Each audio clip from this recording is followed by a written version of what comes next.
Graça e paz, irmãos. Amém. Então é um prazer estar com vocês depois de 2 anos e, segundo o Francisco, 5 meses, né? 2 anos e 5 meses, a última mensagem que eu dei aqui. Faz tempo, né? Em julho de 2017. O tempo passa. Exatamente. Bom, hoje eu prometi aos irmãos pela manhã que nós falaríamos sobre família.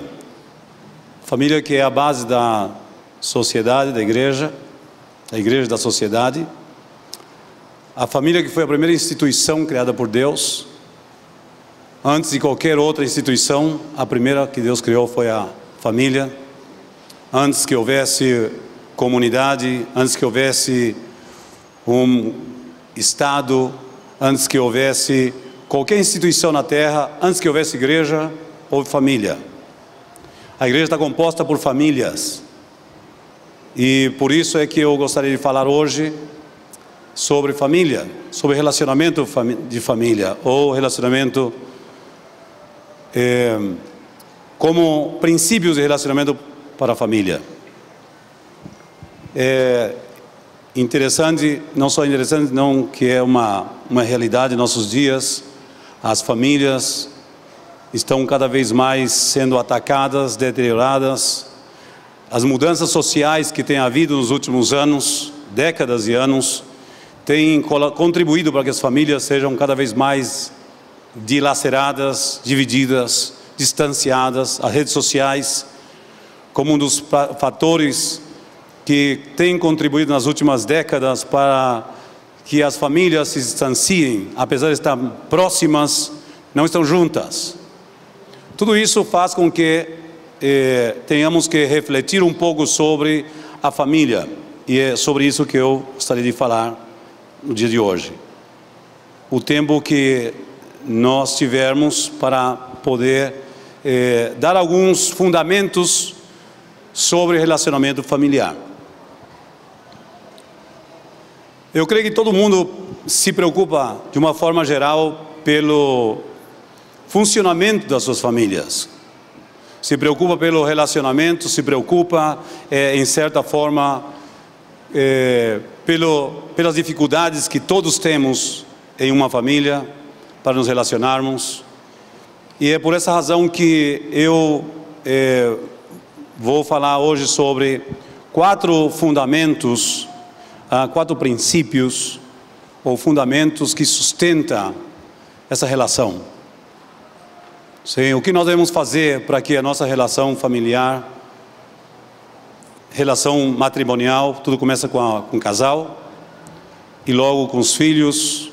Nós temos 2 tipos de famílias, a imediata e a mediata. A imediata são os mais próximos de nós, pai, esposo, esposa, filhos, irmãos. E a mediata, que são os avós, os primos, os tios.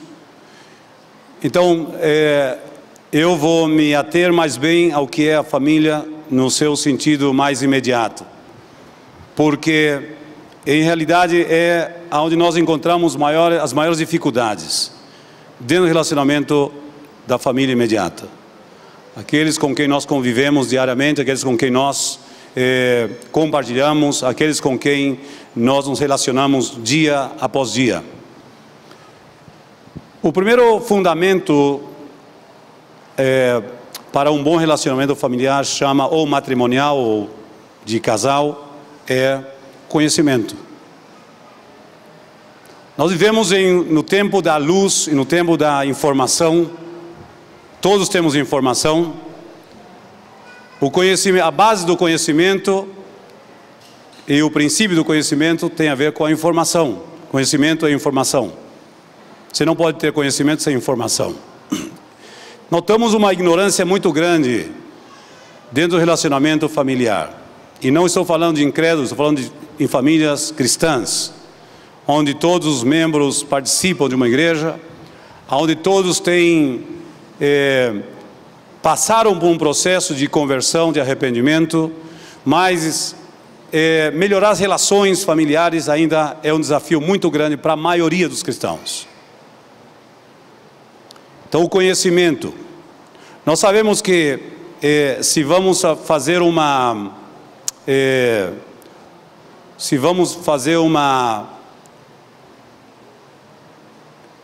análise de tudo que é a Escritura, basicamente, ela se resume em 3 coisas. O primeiro é o conhecimento, a informação. O segundo é o entendimento, a compreensão. E o terceiro é a sabedoria, a aplicação do que você conhece, aquilo que você se informou e entendeu. Toda a Escritura depende disso.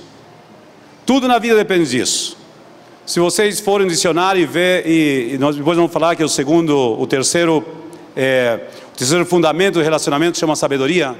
O primeiro é o conhecimento, o segundo é a espiritualidade. O terceiro é a sabedoria. E o quarto são princípios e valores. Uma das coisas que se tem perdido na nossa sociedade, princípios e valores. Pelo menos temos 3 princípios e valores fundamentais, que são basicamente não só cristãos, senão universais. E nós não temos tempo, logicamente, evidentemente, para falar sobre tudo isso, mas pelo menos queremos dar uma pincelada, deixar isso como um desafio para vocês, que aqui estão, possam continuar estudando, investigando. Sim, eu tenho dedicado grande parte da minha vida, nesses últimos anos, a estudar sobre isso. Por que razão? Porque tenho notado que nós temos uma grande dificuldade em quase tudo na vida, no que se refere à aplicação das coisas. Temos a informação ou o conhecimento, que é o princípio básico de qualquer coisa na vida. Sem informação você não tem nada. Sim? Sem o conhecimento. Aliás, a palavra conhecimento no hebraico significa, é a mesma palavra para luz. E a palavra trevas no hebraico, a mesma palavra para trevas é ignorância, desconhecimento. E é por essa razão que eu começarei falando sobre isso, que o princípio de um bom relacionamento familiar, matrimonial, tem a ver com conhecimento. Nós temos conceitos, temos ideias, temos certas informações que nunca foram assimiladas pela maioria das famílias. E é por essa razão que nós queremos ter igrejas alegres, triunfantes, vencedoras, com famílias tristes, divididas, com conflitos contínuos, com problemas que nunca se solucionam. Eu lembro de um casal que nós tínhamos aqui, que ilustra muito bem esse conflito de relacionamento. Eram 2 casais já bem anciãos, sempre falava disso. Eles entravam, só tinham momentos de paz quando entravam na igreja, no culto. Eles vinham brigando, davam a trégua para o culto e logo continuavam brigando. E a irmã dizia: nós somos como 2 burros chucros amarrados no mesmo coxo. É patada para todo lado, coice para todo lado. Essa é a pior forma. Anciãos, pessoas de idade, passaram grande parte da sua vida na igreja, mas nunca aprenderam a se relacionar. A maturidade de um casal, de uma família, depende muito das informações que ele tenha, do conhecimento.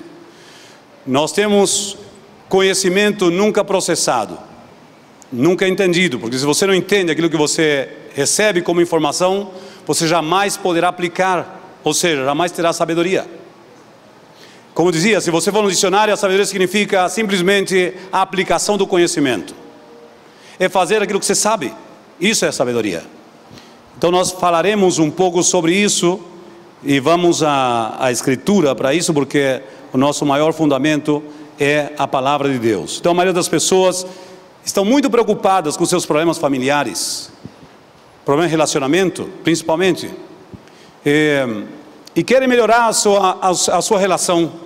Que pai não quer ter uma boa relação com seu filho? Que filho não quer ter um bom relacionamento com seu pai? Que esposo não quer ter um bom relacionamento com a sua esposa e vice-versa? Que irmão não quer viver bem com o seu irmão? Nós encontramos uma luta tão grande, uma batalha, às vezes, no campo emocional, onde as pessoas se machucam, se ferem continuamente. Eu tenho o hábito de dizer que nós somos os seres que pretendemos algo, mas fazemos tudo o contrário. E também sempre digo que você sempre terá os mesmos resultados, sempre e quando você usa os mesmos princípios. Se você faz sempre o mesmo, se você usa a mesma equação, você terá sempre os mesmos resultados. A única forma de mudar uma equação, o resultado é mudar a equação. Então nós não assimilamos que nós pretendemos ser famílias felizes, viver em paz, em harmonia, como diz o Salmo 133, ó quão bom e quão suave é, que os irmãos vivam em união, em paz uns com os outros, em harmonia. Quem não sonha com harmonia no seu lar? Quem não sonha com um casal, uma vida feliz, plena, de ter prazer de conviver com a sua família? Mas a realidade, muitas pessoas não têm prazer em conviver com suas famílias, seus familiares. Alguns fugiram, evitam relacionar-se, porque sempre estão em conflitos que nunca resolveram. Porque usam sempre os mesmos princípios, agem da mesma forma sempre, não querem renunciar, não querem mudar as coisas. Se você não muda certas coisas, seguirá sempre igual. Não há como mudar o resultado se você usa sempre a mesma equação. A única forma de mudar o resultado é mudar a equação. Se você faz as coisas sempre do mesmo jeito, você terá sempre os mesmos resultados. Não importa quão espiritual você aparente ser. Então isso é uma das coisas básicas que nós precisamos saber. Eu gostaria que você abrisse a sua Bíblia. Sim? Em Provérbios 11, versículo 9. O êxito de um matrimônio, de uma família, o êxito, quer dizer, a vitória ou o êxito de uma família depende da aplicação do conhecimento. Mas se não há informação, não se pode aplicar aquilo que você não conhece. Como aplicar um princípio que você não sabe?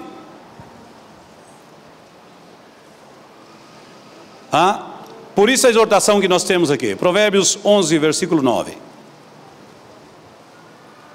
A Bíblia nos insta, nos instrui, nos exorta, nos manda buscar informação, buscar conhecimento. Sim, conhecimento ou informação. Provérbios capítulo 11, versículo 9, diz assim: o hipócrita com a boca danifica o seu próximo, mas os justos serão libertados pelo conhecimento. Como você se liberta de coisas assim, de problemas assim? Através do conhecimento. Se você não tem conhecimento, você está nas trevas, você está na escuridão, você não sabe o que fazer se você não tem conhecimento.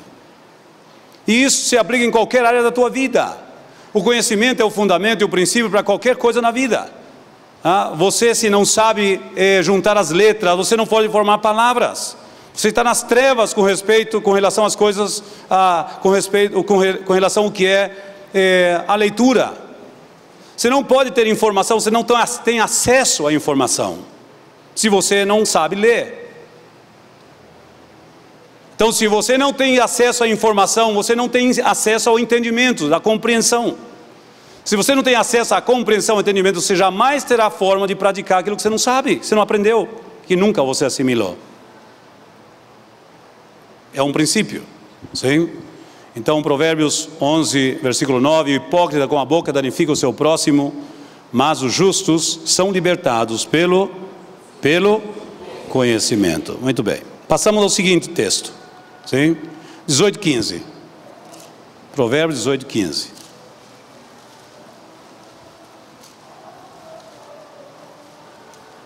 Diz assim: o coração do sábio adquire o quê? Conhecimento. Vocês lembram de Salomão? Pede-me o que queres, que eu te darei. Eu quero conhecimento. Eu quero entendimento, inteligência. Eu quero sabedoria. Sabe por que Salomão pediu isso? Era o que o pai ensinava desde o princípio. Filho, sobre todas as coisas, sobre todos os teus bens, sobre tudo, busca a sabedoria. Busca o conhecimento, busca a inteligência. A palavra inteligência é interessante, é dizer que existe 10 tipos de inteligência. A palavra vem do latim intelligentia, que significa? Significa saber escolher, só isso. é entendimento, compreensão. Isso é inteligência.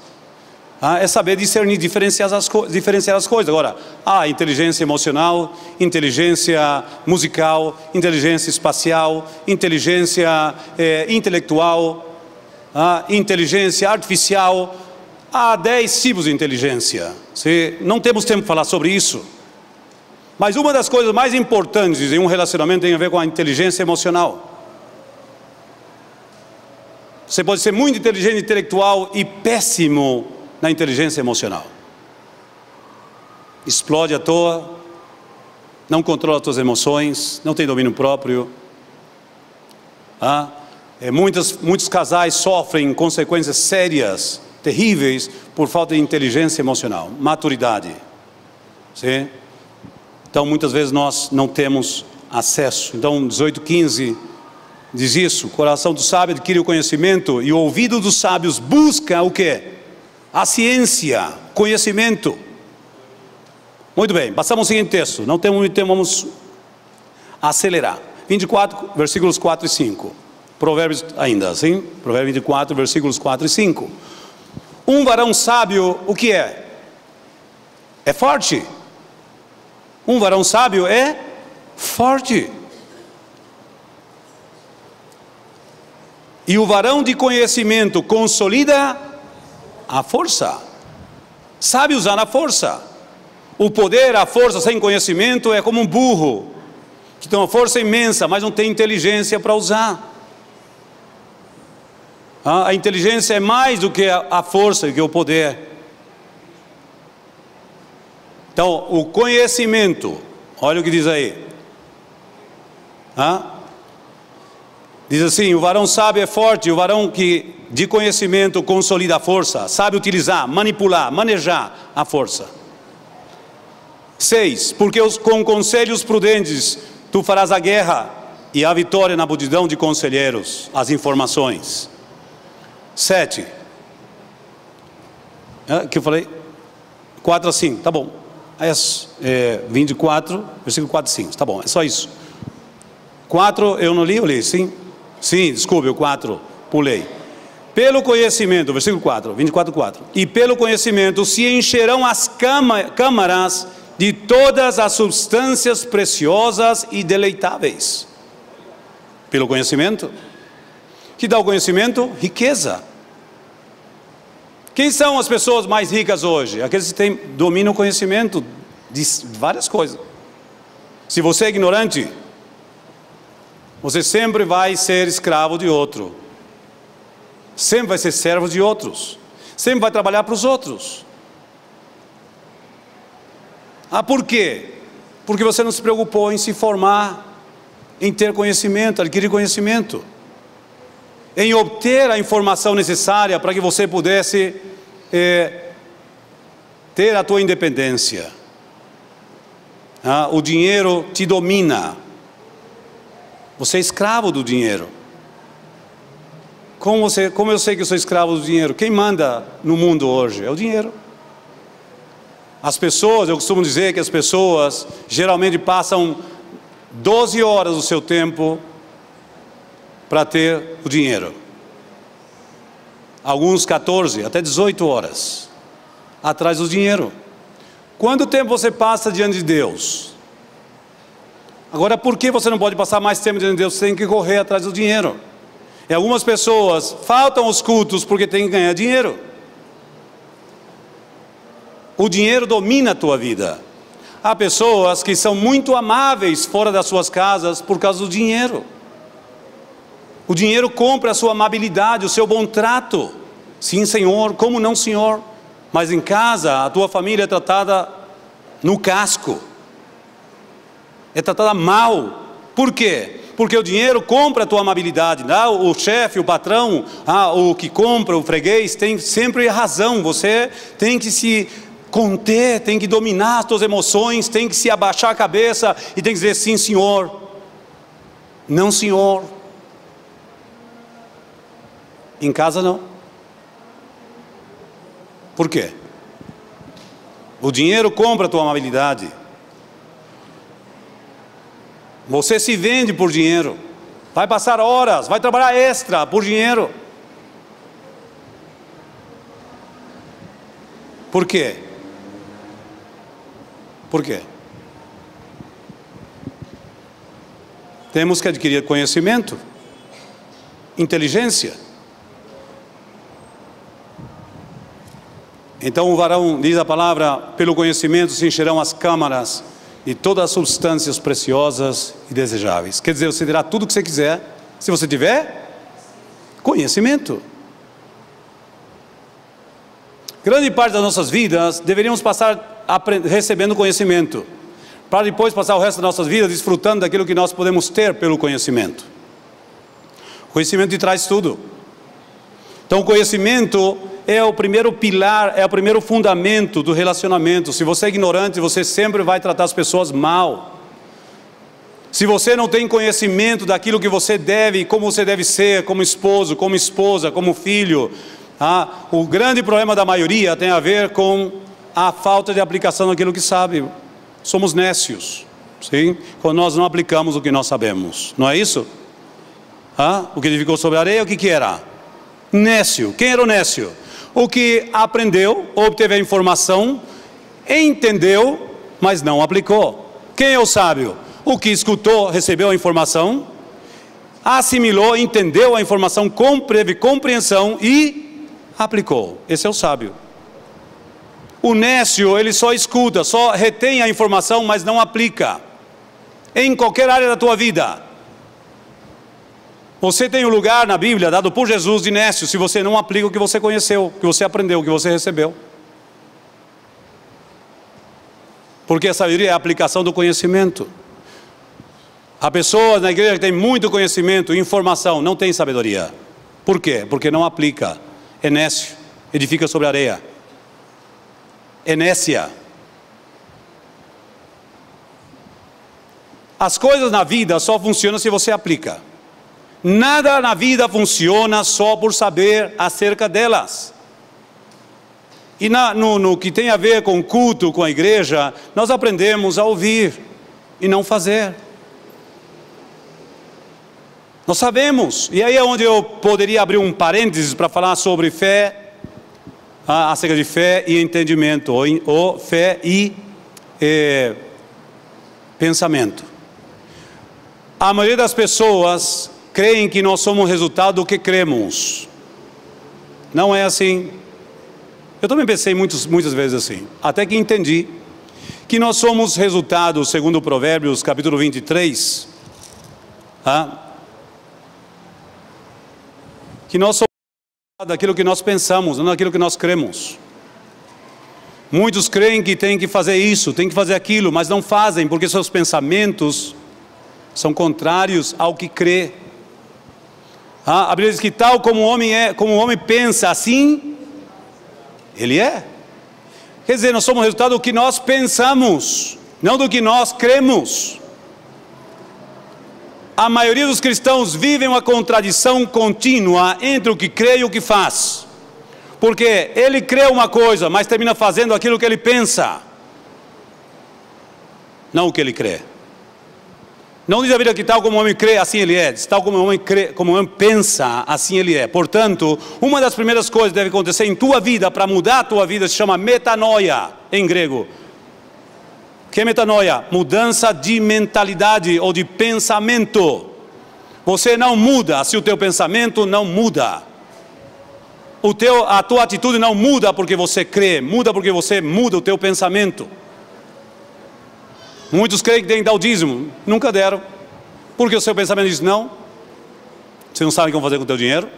Não, porque você vai faltar dinheiro para você, como é que você vai dar o dízimo? Nós não fazemos o que nós cremos. As pessoas fazem o que pensam, portanto, o Evangelho tem a ver com a mudança de pensamento. Qual foi a primeira mensagem de Jesus Cristo?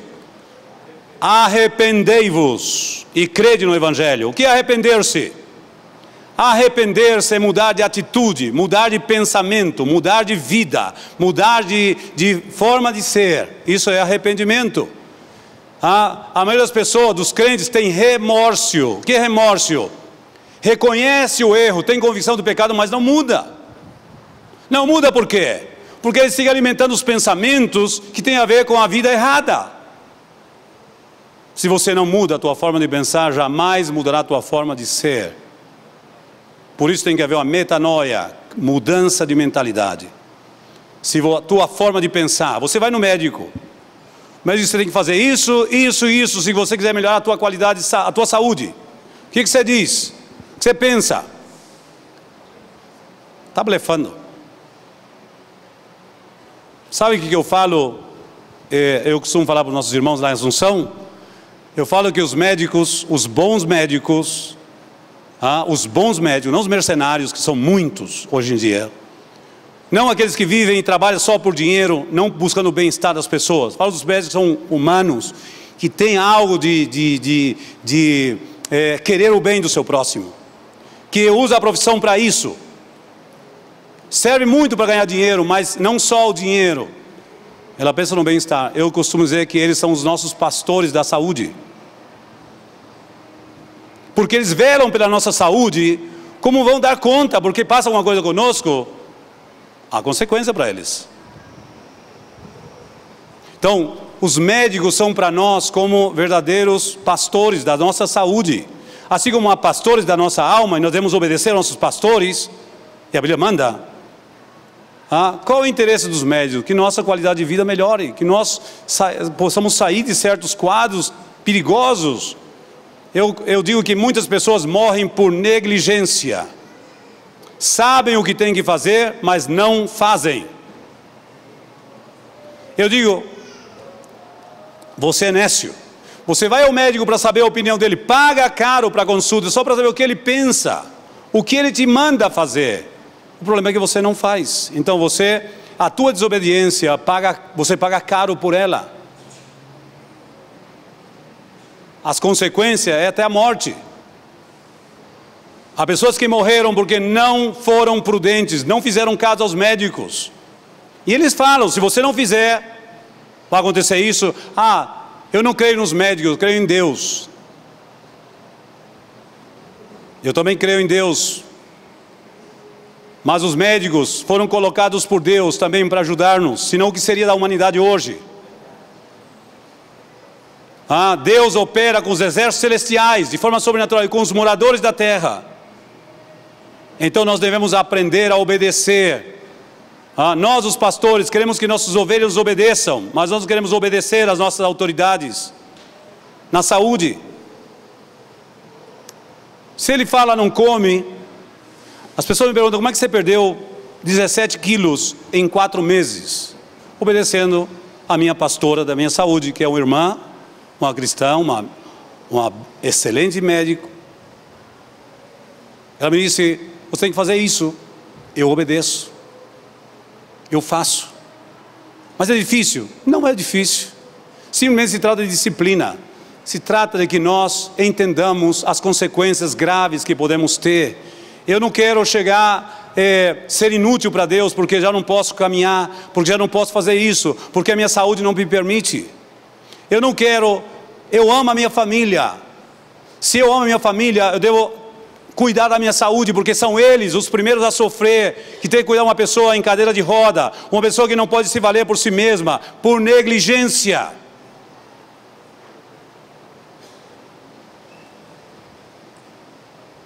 Eu amo a minha família, eu não quero que minha esposa sofra por minha negligência. Então, se há algo que eu posso fazer, farei. Eu sempre digo, o meu lema é esse: sempre faço o que se deve fazer e ponto. Não me interessa o que eu sinto, não me interessa o que me dizem, eu faço sempre o que se deve fazer. Se é necessário, eu faço. Para mim não há sacrifício, não há distância, não há nada que eu não possa renunciar. Posso renunciar ao que for, posso deixar de comer o que for, toda vez que isso seja para o meu benefício, o benefício da minha família. Então nós temos que aprender de que a falta de aplicação daquilo que nós sabemos da informação nos faz ser verdadeiros nécios, negligentes. A negligência paga caro. A Bíblia diz que o negligente é irmão do dissipador. Que é o dissipador? Aquele que destrói faz perder tudo. Esse é o dissipador. É o que destrói as coisas. Deixa perder as coisas. Esse é o dissipador. Muito bem, seguimos. O princípio de tudo é o conhecimento. Esta foi a ferramenta principal pela qual Deus criou todas as coisas. Provérbios, capítulo 8, versículo 14 e 22. 14 e 22, porque não temos tempo para ler tudo. Provérbios, capítulo 8, versículos 14 e 22. Diz assim: o Senhor me possuiu no princípio. Se você ver o contexto, está falando do conhecimento, do entendimento. Sim? O Senhor me possuiu no princípio de seus caminhos, e antes de suas obras mais antigas, desde a eternidade fui ungida, desde o princípio, antes do começo da terra. Versículo 22. Desculpe, mais adiante. Eu falei 14 e 22, né? Desculpe, eu não li o 14.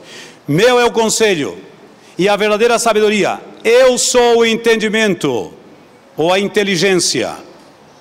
Minha é a fortaleza. E aí já lemos que Deus o tinha no princípio, sim? Eu por muito tempo pensei que a sabedoria era... Estava falando da sabedoria, mas na verdade está falando do entendimento, ou a inteligência, sim, é a mesma coisa. Então a inteligência, sem inteligência você faz o quê? Nada. Sim? Então é importante isso, que entendamos. Sem conhecimento nós estamos zero. Assim como Israel foi destruído por falta de conhecimento, assim também se destruem famílias, matrimônios hoje em dia. Oséias 4. Falta de conhecimento, ignorância, desconhecimento. Satanás é o príncipe da ignorância, o príncipe das trevas. Cristo é o príncipe da luz, da revelação e do conhecimento, de todas as coisas. Oséias, capítulo 4, versículos 6 e 14.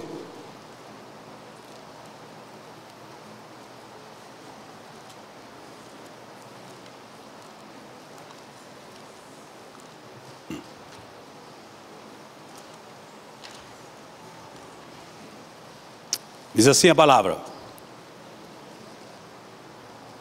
6. O meu povo foi destruído. Por quê? O que lhes faltou ao povo? Porque o povo hoje anda em tragédias familiares, ódio, ressentimento, amargura, maltrato, ofensa, divórcio, destruição, inimizade, pleitos, pelejas, guerras entre família. Por quê? Falta de conhecimento. Porque tu rejeitaste o conhecimento, não quiseste saber, não te informaste, não te preocupaste em adquirir o conhecimento. Por isso, diz a palavra, também eu te rejeitarei, para que não sejas sacerdote diante de mim, visto que te esquecesses da lei do teu Deus, também eu me esquecerei de teus filhos. Agora o versículo 14. Eu não castigarei vossas filhas que se prostituem, nem vossas noras quando adulteram, porque eles mesmos com as prostitutas se desviam e com as meretrizes sacrificam. Pois o povo que não tem entendimento será transtornado. Se você não tem conhecimento, você não tem entendimento. Transtornado. Não tem famílias transtornadas, maridos transtornados, esposas transtornadas. Nós continuamente estamos tratando casais assim, com problemas graves, cristãos a ponto de separar-se porque não podem conviver juntos. Vivem como cachorro e gato, se ofendendo, usando todas as baixarias, usando todos os termos mais grosseiros. Quem aguenta? Quem suporta?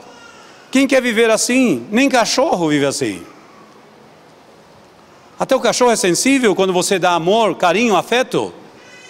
E quando você dá patada, chute, maltrato, ele corre, ele foge.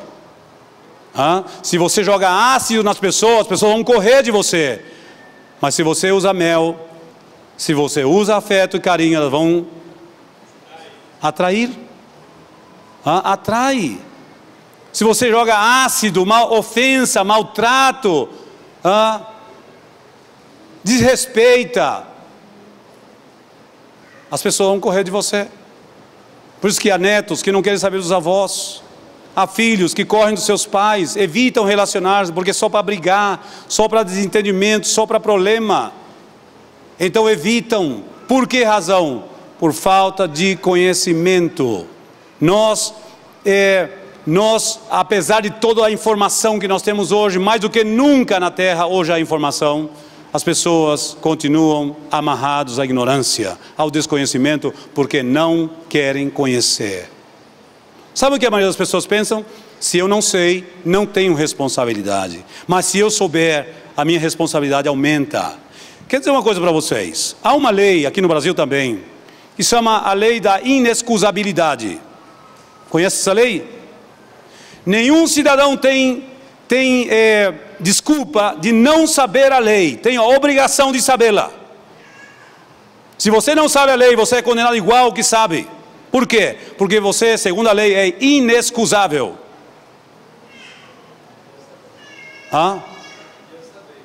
Diante de Deus é a mesma coisa. Quem quer que seja, diz Romanos 1. Né? O homem é inexcusável. O que significa isso? Não tem desculpa para dar. Não há justificativa que você possa usar, que justifique diante de Deus. Você tem a obrigação de conhecer a sua palavra. Todo ser humano tem que buscar a Deus. Vamos colocar na terra, capítulo 17 de Atos dos Apóstolos. Para que busquem a Deus, por se ventura,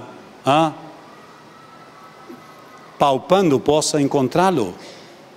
Ainda que não está longe de cada um de nós, porque nele nós nos movemos, existimos, somos, como também alguns de vossos poetas, próprios poetas disseram, porque somos linhagem de Deus,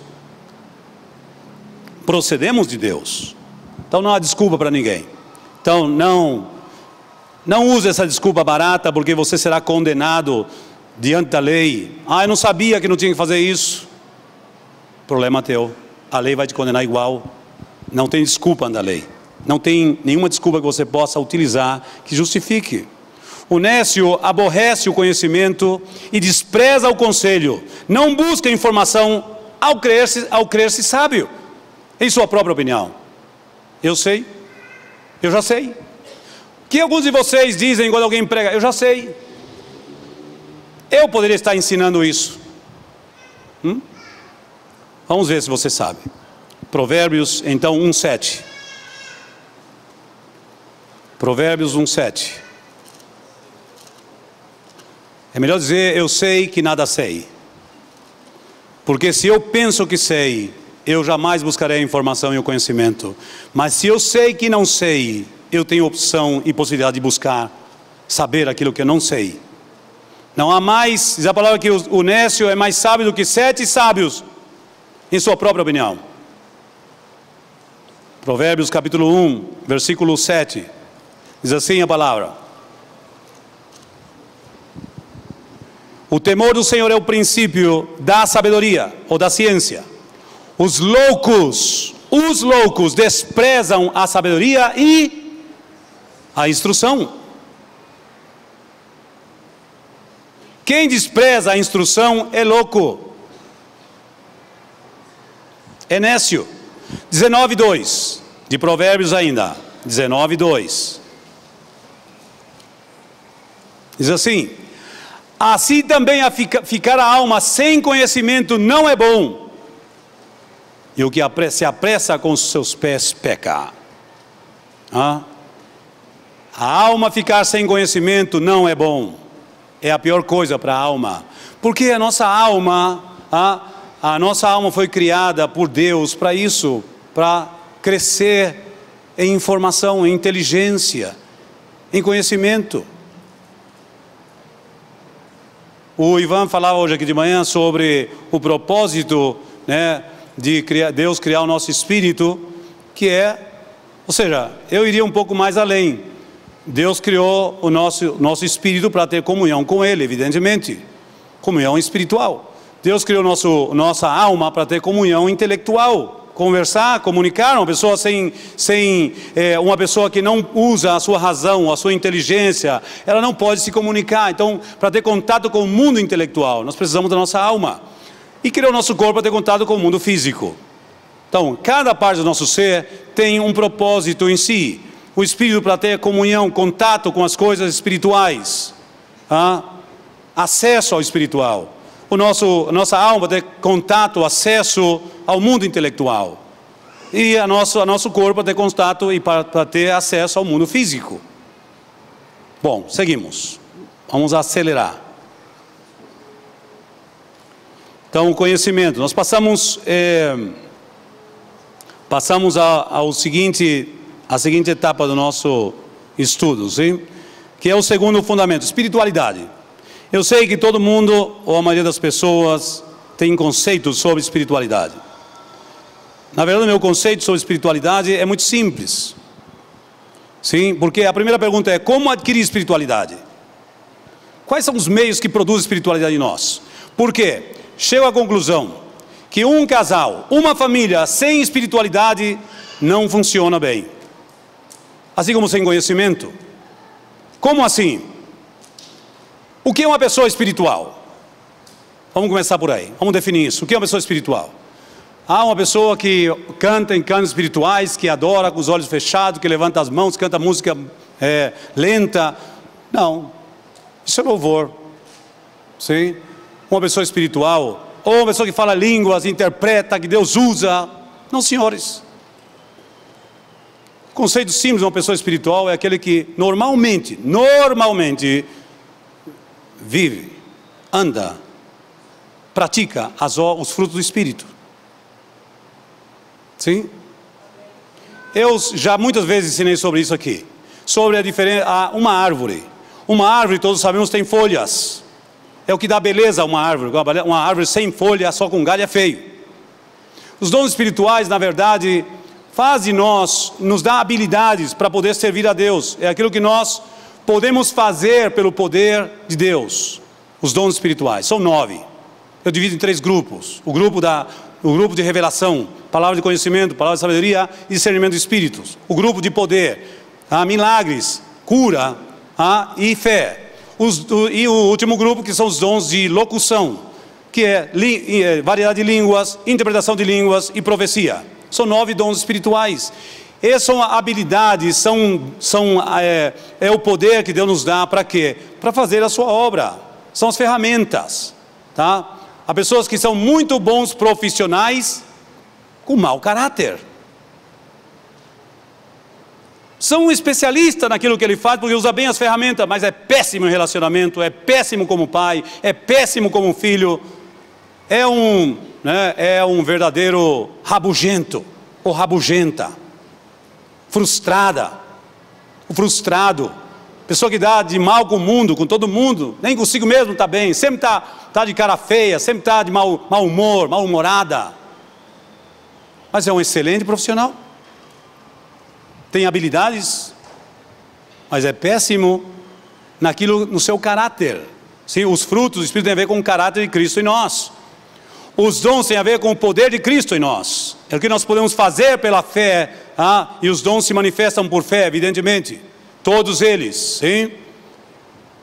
Capítulo 16, 17 de Marcos. Esses sinais serão os que crerem em meu nome. Expulsarão demônios, falarão novas línguas.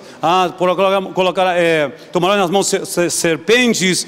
Se beberem coisa mortífera não lhes fará nenhum dano. E sobre os doentes, os enfermos, colocarão suas mãos e serão sarados, serão curados. Então os dons são operados por fé, não por caráter. Eu não sou usado por Deus porque eu tenho um bom testemunho, porque eu sou fiel, porque eu tenho o caráter de Cristo, os frutos do Espírito na minha vida. Não. Você não pode conseguir com os frutos aquilo que só pode conseguir pela fé. Então temos um grupo na igreja que são gente que crê muito e opera nos dons, e alguns deles não têm caráter. Os coríntios têm os 9 dons espirituais, todos os dons péssimos em relacionamento, péssimos, fornicários, adúlteros, sodomitas. Havia entre eles de tudo, divisão, conflitos intermináveis, até que a família de Cloé, que alguns chamam de fofoqueiros, né? E eu gostaria de abrir um parênteses aqui entre o que é fofoca e informação. Paulo diz: fui informado pelos da família de Cloé, que há entre vós, todos já sabem. Fui informado. O que é informação? Escute, irmão e irmã. O que é informação? É tudo aquilo que você fala a alguém que pode resolver o problema da pessoa. Primeiro a pessoa tem que falar. Porque geralmente as pessoas, os crentes têm disso. Fofoqueiros. Todo mundo sabe. Até a oração é usada como meio de fofoca. Então, o que é fofoca? É tudo aquilo que você só comenta. Você não pode fazer nada pela pessoa. Você só quer informar, só quer falar com o outro, só quer dividir a informação, né? Eu estou falando isso para você orar. Oração não resolve o problema das pessoas. Tem que tratar as pessoas, é a única forma. Tem que tratar as pessoas como a Bíblia manda.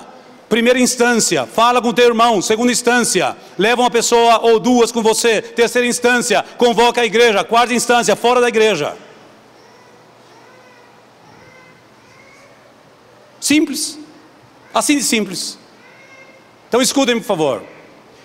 Fofoca é tudo aquilo que você fala a título de só comentar. Informação é aquilo que você fala com a pessoa que pode resolver o problema. Isso é informação. Eu digo, meus diáconos, aquilo que vocês me informam para poder tratar com as pessoas, isso é informação. Aquilo que vocês comentam com as pessoas sem poder fazer nada por elas é fofoca. Então na igreja há mais fofoca que informação. Me disseram. Te disseram? Quem te disse? Meu sogro costumava dizer: você, a tua família e o diabo. Eles estão falando por aí. Estão falando por aí. Quem? Você, a tua família e o diabo. Você quer solução? Traz a informação a quem pode resolver. Se não é fofoca. Bom, fecha parênteses e volta aqui. Provérbios. Então falamos do primeiro, né? Espiritualidade estamos falando, sim? Então, o que produz espiritualidade em nós? Então, a pessoa espiritual é uma pessoa que normalmente vive na prática dos frutos do Espírito. 5:22 de Gálatas, não vou ler porque não tenho tempo, sim? Normalmente você é assim. Agora, uma pessoa carnal, uma pessoa que normalmente está nos versículos 19 em diante, o 20 e o 21, é uma pessoa que normalmente vive naquelas coisas, fofoca, carnalidades, lascívia, pensamentos eróticos, carnal. É uma pessoa que normalmente vive ou age nas obras da carne, é uma pessoa carnal, né? O irmão aqui definiu isso como sendo crianças em Cristo, e é verdade. A infantilidade ou a mentalidade que você tem leva a que você viva dessa forma. Se você pensa, não tem nada demais, mentir, você vai se mentir sempre até a morte, e olha que o inferno te espera, porque o inferno é o lugar de todos os mentirosos. Se você tem o hábito de mentir, cuidado. Mas eu creio em Jesus, o demônio também, mas são mentirosos.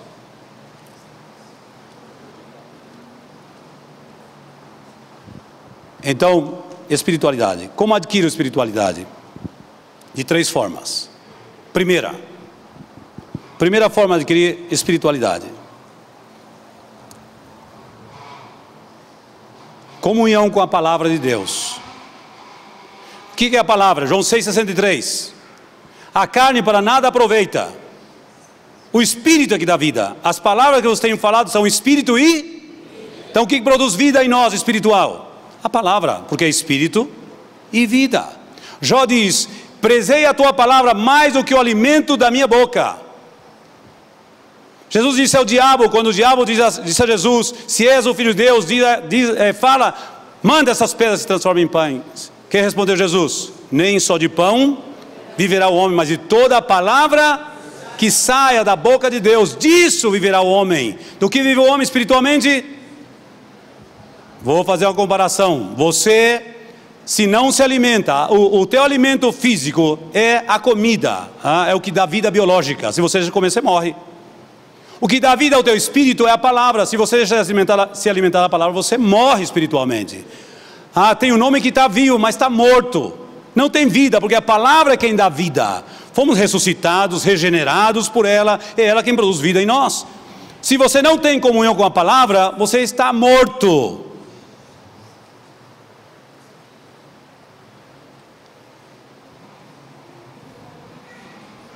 Tem nome de que vive. Por quê? Se você passa uma semana sem comer, o que acontece? Se você passa 2 semanas sem comer, o que acontece? O teu corpo adoece, se enfraquece, a tua defesa, a defesa do teu corpo abaixa, uma gripe pode matar. Há crentes que estão semi-mortos por coisas menores. Por quê? Estão totalmente expostos pela falta de vida espiritual. A vida espiritual, nossa vida espiritual é mantida, é renovada, fortalecida pela palavra. Se você não tem a palavra, você está vazio. João 5,39 vocês conhecem. Examinai as escrituras, porque a vós vos parece ter nelas a vida eterna, e são elas quem dão testemunho de mim. Examinai as escrituras. O que quer dizer isso? Estudem, investiguem, leiam, vá à profundidade da palavra. Isso significa, a palavra examinar. Sim, examinar é isso. Também nós podemos ir a outro texto interessante sobre isso, sobre a importância da palavra. Na verdade, eu poderia passar dias, semanas e meses falando sobre isso, mas nós temos um tempo que já está bem reduzido, e eu vou tratar de pelo menos deixar o esqueleto para vocês, daquilo que eu gostaria de deixar. Então, a espiritualidade, ela é alimentada pela palavra. Você se torna espiritual quando a palavra de Deus é vida em você. Jesus disse em João 8:31, e disse Jesus aos judeus que creram nele, ou que criam nele: se a minha palavra permanecer em vós, sereis verdadeiramente meus discípulos. E o 32, conhecereis a verdade vos libertará. Se a minha palavra permanece em vós, temos que permanecer na palavra. Então a palavra de Deus é a fonte, nossa primeira fonte de espiritualidade. As pessoas andam anêmicas espiritualmente, só se alimenta, só lê Bíblia na igreja, no templo. É uma calamidade. É uma vergonha. É uma falta de cuidado com a sua saúde espiritual. É a tua vida eterna que está em jogo. Você não deve ser negligente nisso. A necessidade de ler a palavra de Deus. Então a leitura da palavra de Deus, Lucas 1, do 1 ao 5. Fiz o primeiro tratado ao Teófilo, acerca das coisas que Jesus começou a fazer e ensinar. Para que conheças bem a verdade das coisas das quais tem sido instruído. Para que conheças bem. Como temos que conhecer a Escritura? Bem. Não é assim, qualquer jeito. É conhecer alguns versículos, não, é conhecer profundamente a palavra. Para isso você tem que se dedicar tempo, todos os dias, mínimo 4 capítulos por dia você tem que ler a Bíblia, mínimo. Senão você será sempre um mendigo espiritual. Um mendigo espiritual, não terá vida em ti mesmo. Muito barulho, pouca água.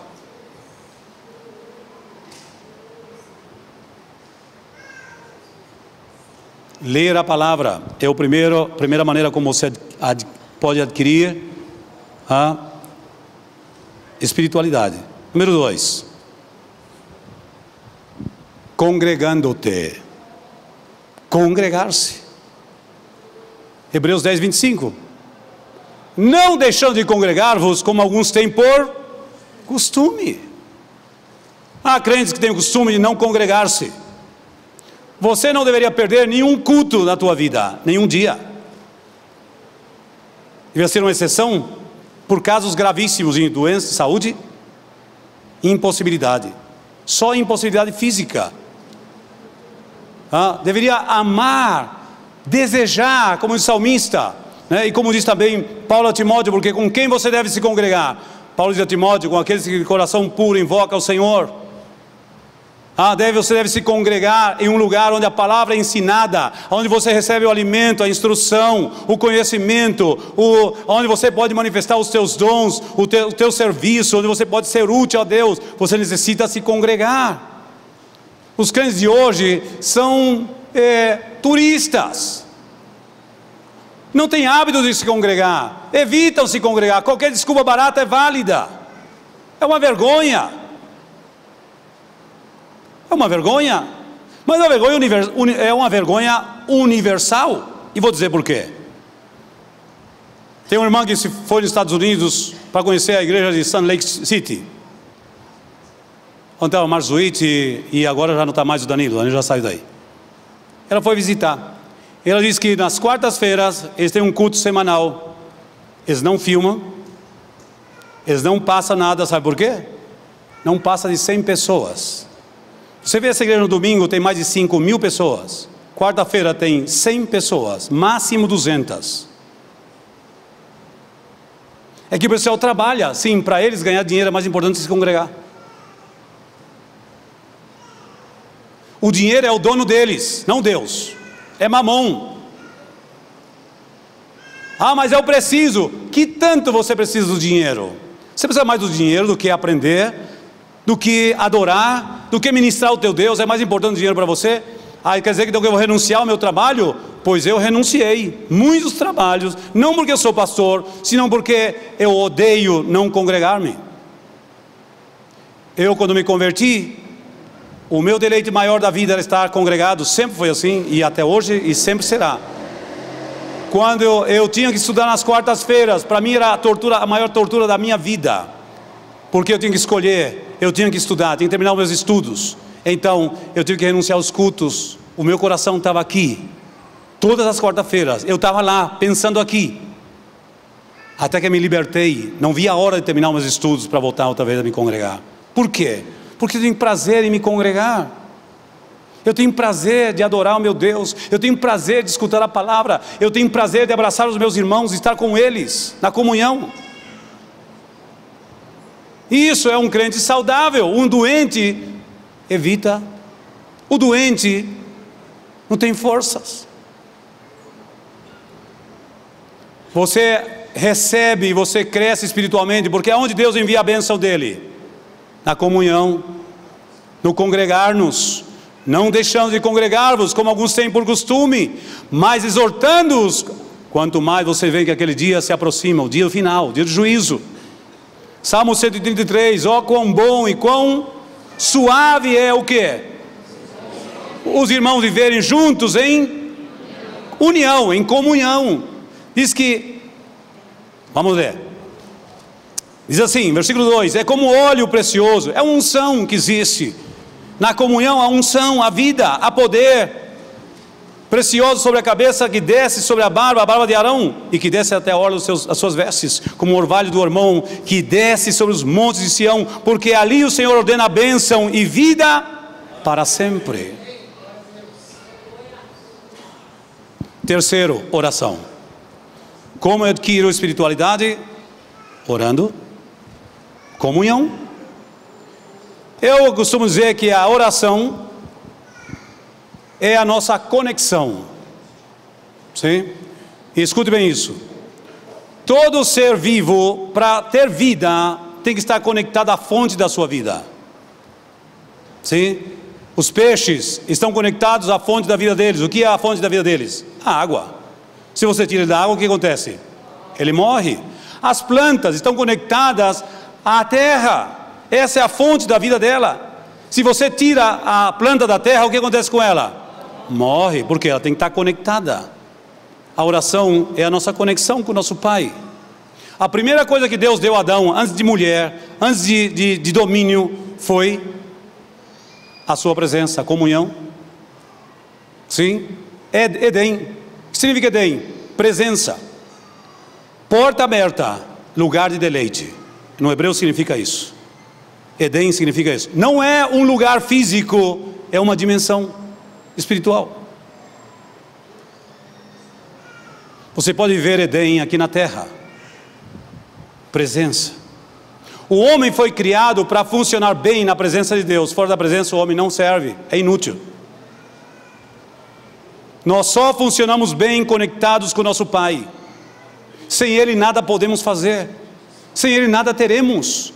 Sem comunhão com Ele, nós simplesmente somos um ambulante, alguém que anda sem rumo, sem direção. Por quê? Porque dele eu recebo revelação, dele eu recebo conhecimento, dele eu recebo entendimento, dele eu recebo todas as coisas. Jesus diz que o homem não pode receber nada se do céu não vier.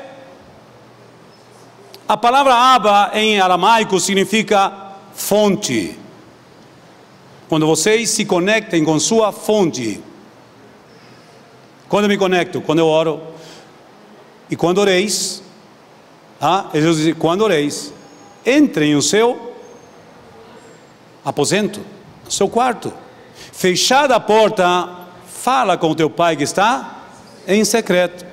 E o teu pai que te vê em secreto, em público, escutem isso, você não terá em público aquilo que não receber em privado. Jesus primeiro recebia do Pai horas antes do dia nascer. Vocês sabem aqui no Brasil que hora o dia nasce? Não, senhores. 5 da manhã. Sim, eu vejo todos os dias. Porque eu me levanto antes que amanheça. 5 da manhã. Você sabe que hora lá em Israel, onde Jesus estava, quando ele fez isso, que hora amanhece lá? 4 da manhã, antes que o dia nascesse, ele se levantou e foi no lugar só. Para quê? Comunhão, conexão com o Pai. Saía da presença do Pai, sabia tudo. Vai vir uma mulher, ela tem esse problema, você vai fazer isso, isso e isso. Só isso. Você não tem nada se não receber do Pai. Para você receber do Pai, você tem que buscar. Se você não buscar, o que Jesus diz? Buscai, o que busca, o que pede, o que chama, se abrirá.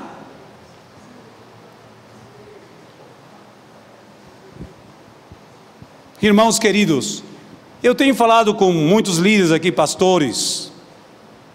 Em uma ocasião eu dei um ensinamento sobre isso. Passamos mais de 2 horas falando sobre isso. Como orar? Eu defino orar como comunhão, conexão, como abrir nosso coração diante de Deus, como um amigo que se abre com um amigo. Deus tem que se tornar amigos de nossos amigos. Não só pai amigo, porque tem pais que não são amigos, e há pais que são amigos. Há mães que são só mães, não amigas, e há mães que são amigas. A amizade somente é criada, esse vínculo, esse laço, quando nós buscamos o relacionamento. Você não tem amizade com a pessoa com quem você não se relaciona, você não conhece a pessoa com quem você não se relaciona. O relacionamento é o princípio do conhecimento de uma pessoa. Portanto, o princípio da fé. Você terá maior fé em Deus à medida que você o conheça. Quanto menos conhecimento de Deus, mais dúvidas, porque você não o entende. Jeremias 9:23. Não se glorie o rico na sua riqueza, nem o sábio em sua sabedoria, nem o forte na sua força. Mas o que se gloriar, glorie-se nisso, em conhecer-me e entender-me. Saber que eu sou Deus, que eu faço juízo, justiça e misericórdia, porque essas coisas me agradam, diz o Senhor.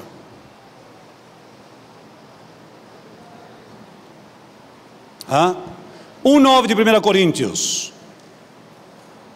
Leiamos.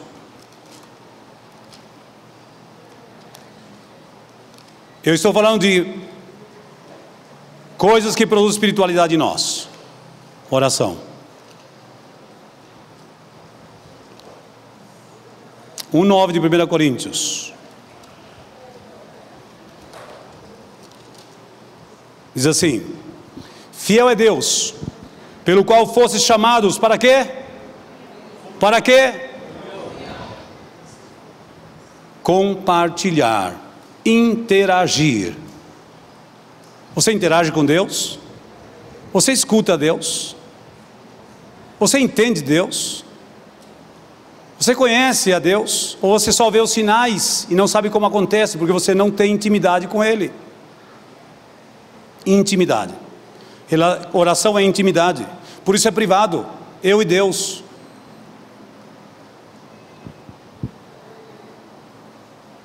Meu tempo se esgotou, sim? Mas o último pilar do relacionamento se chama, ou seja, o terceiro é sabedoria. Sim, eu vou ficar no quarto, porque já falei que a sabedoria é a aplicação do conhecimento. Sim, não dá tempo para falar disso, mas eu vou fechar assim. Gostaria de fechar dessa forma. O quarto princípio, exatamente, princípios e valores, tá? São 10 princípios e valores que, a título de informação, porque não temos tempo de concluir, sim, eu lhes darei. O primeiro valor se chama amor. Amor. O segundo é liberdade. O terceiro é justiça. São valores. O quarto é tolerância. O quinto é equidade. Sim? O sexto é paz. Paz. O sétimo é honestidade. O oitavo é bondade. O nono é responsabilidade. E o 10º é respeito. São coisas que na nossa sociedade hoje praticamente não existe. Vou falar um pouquinho sobre, para fechar, sobre as cinco linguagens do amor. Sim? Nós tiramos um livro muito interessante, chama assim o livro, 5 linguagens do amor. Não sei se alguém de vocês já leram. Sim? Mas ele fala de 5 linguagens que nós devemos utilizar do amor. Como manifestar, expressar nosso amor. Primeiro, através de palavras de apreço. Sim? O que significa isso? Elogiar.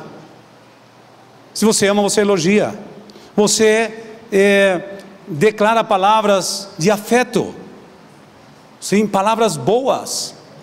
Palavras que levantam. Palavras que dão a pessoa, fazem a pessoa se sentir valorizada por você. Sim? Palavras. Palavras. As palavras têm vida e morte. A palavra, na língua, está o poder da vida e da morte. Aqueles que são sábios vão adquirir o fruto da língua, o bem que a língua pode dar. A segunda linguagem chama tempo de qualidade.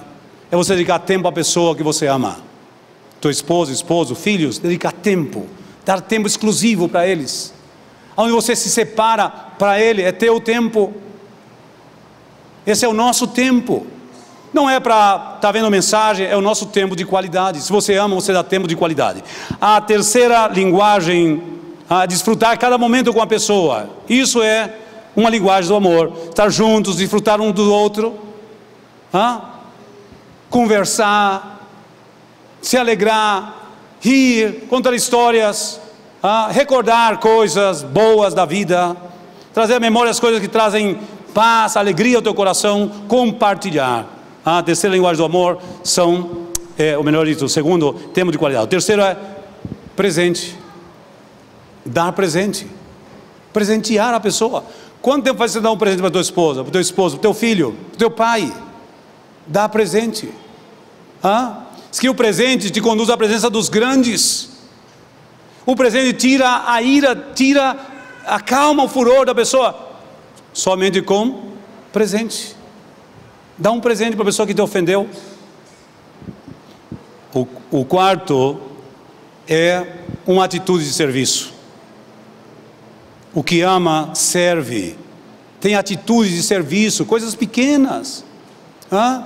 Serve o outro. Coloca o outro na tua frente. Dá preferência ao outro. Ajuda o outro. Isso é a quarta linguagem do amor. Ajuda nas tarefas, cozinhar, Eu acho lindo o meu sogro. Ele ajuda a minha sogra, ele sabe que ela não pode ficar muito tempo em pé, então ele hoje estava lavando a louça, e ele gosta. Olha que coisa linda, não é verdade? Isso é amor, é uma linguagem do amor, é poupar a sua esposa pela limitação que ela está tendo momentaneamente. Isso é amor. Tarefa, ajuda nas tarefas. Ser cortês, educado, isso é uma linguagem do amor. E o quinto é contato físico, abraçar, beijar, pegar no colo, abraçar, dar mão, caminhar juntos. Sabe uma das coisas que eu vejo hoje? Os jovens, os adolescentes têm vergonha dos seus pais, dos seus avós. No meu tempo eu tinha o prazer de andar com minha mãe com cabelo branquinho, tinha mais de 70 anos, eu era jovem.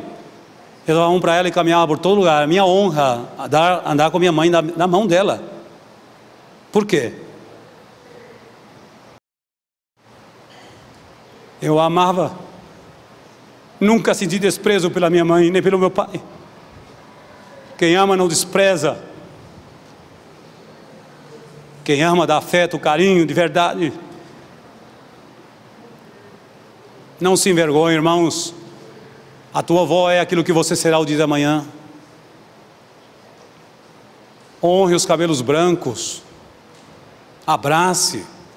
Dizia um pastor que faz um ano atrás, ele falando conosco sobre família, ele dizia que há o ABCD do relacionamento, que nós devemos praticar sempre, devemos ser práticos nisso, porque nós somos muito superficiais, não somos pragmáticos, não somos práticos, somos muito teóricos. Tudo é muito bom na teoria, mas nada serve se não se pratica. E ele dizia que o primeiro é sabe o que é abraço. Você quer ter um bom relacionamento com uma pessoa? Abrace sempre. Abrace. Beije. Você ama? Beije muito. Sempre. Meu filho é um barbudo já de 30 anos. Ele vem, me abraça, me beija, nós nos beijamos. Eu tenho afeto pelo meu filho, pela minha filha, meu genro. Nós temos que quebrar os preconceitos. Não, homem não faz isso. Eu faço isso aqui os irmãos têm esse bom costume, de se beijar, ósculo santo. Isso é demonstração de afeto, de carinho, de apreço. Então, beijo. Carinho. Dê carinho às pessoas sempre. Seja carinhoso. Dê afeto. As pessoas têm de tudo hoje, mas não têm afeto, não têm carinho dos seus familiares. Dê carinho e dê dinheiro. Dê dinheiro. Nada funciona sem dinheiro. A relação pode ser muito boa, mas sem dinheiro. A minha sogra dizia à minha esposa, não sei se ela lembra, eu era jovem, 18 anos, tinha um emprego, vamos dizer assim, razoável. Não sei nem se estava empregado na época. Nós começamos a amar-nos, desenvolvemos uma amizade muito grande primeiro, depois passamos ao segundo passo, que foi chegar a esse passo de concretizar a relação, falar com eles. E a minha esposa, muito empolgada com a vida, com o futuro, com o casamento. A minha sogra, não sei se ela lembra, ela dizia, filha, de amor não se vive. Ela tinha toda a razão. De amor não se vive. De paixão não se vive. Uma relação precisa de dinheiro, muito dinheiro. Por isso que Deus deu primeiro a Adão, não foi mulher, foi primeiro a sua presença, segundo a sua palavra, terceiro trabalho, quarto a mulher. Se você inverter a ordem, você está perdido. Se nos colocamos de pé um minuto, vou orar e vou concluir. Vou passar o Francisco. Desculpem. Extrapolar, sim? Pode ser? O Francisco pode vir já, Francisco, por favor. Pai, nós te damos graças por esse tempo, por essa oportunidade de compartilhar com os meus irmãos.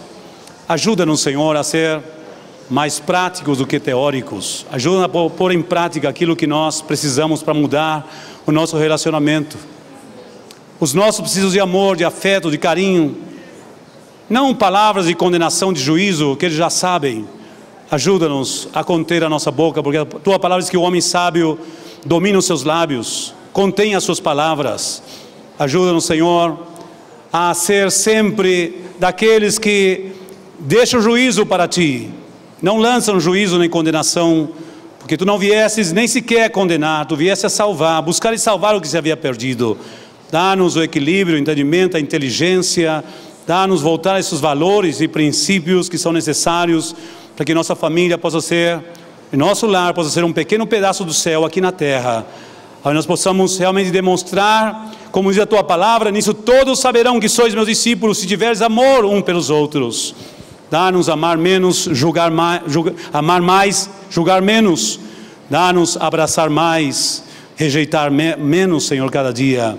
Em nome de Jesus, quero abençoar cada família nesse lugar, cada casal nesse lugar, cada filho, mãe, que tua bênção possa abundar sobre cada um de nós e possamos crescer na graça, no conhecimento desses valores e princípios para a tua glória, Pai. Nós oramos agradecidos no nome de Jesus Cristo.